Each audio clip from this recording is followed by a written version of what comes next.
O perfil do comunicador online, acho que tem que ser uma pessoa multiplataforma, né? Que consegue entender que hoje você tem que comunicar no Twitter, no Facebook, no Orkut, no portal, no seu site, no e-mail. Todos são plataformas de comunicação. O jornalista está encrencado, como eu falo que o publicitário também está, o advogado, por quê? A sociedade mudou e a gente tem que mudar com a sociedade. Então, você tem que entender, são ondas quase, né? Nebulosas, nuvens, que você consegue perceber onde está a movimentação. Então, às vezes, eu estava falando o exemplo da Belo Monte, da hidrelétrica. Você tem que perceber essa tag, que esse assunto está gerando notícia, então o jornalista tem que, se ele está cobrindo, ele tem que ver aonde está gerando e ele tem que estar naquela audiência.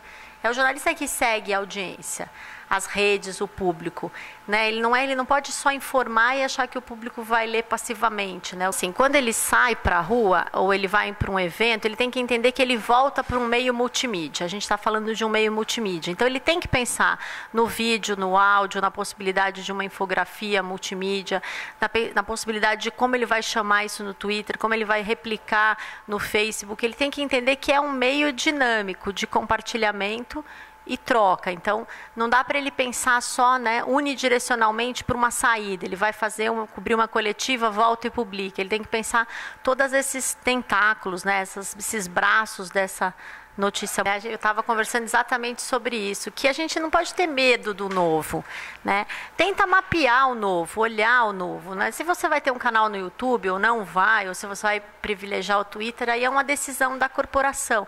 Mas, assim, não tenha medo de experimentar. As pessoas desistem antes de fazer. Eu sinto muito isso, né? O comunicador, muitas vezes, desiste antes de tentar usar a rede. Ele tem uma recusa, né? Como a gente não vai mais voltar, né? A gente hoje tira foto com o celular, né? Usa, então, assim, do mesmo jeito que a gente aprendeu a usar torpedo, a mandar torpedo, a gente tem que aprender a usar a comunicação. Primeiro, assim, a minha dica é, você já tem um perfil no Twitter, você já tem um blog, você já está no Facebook ativamente, então corra e faça isso, lição de casa, né?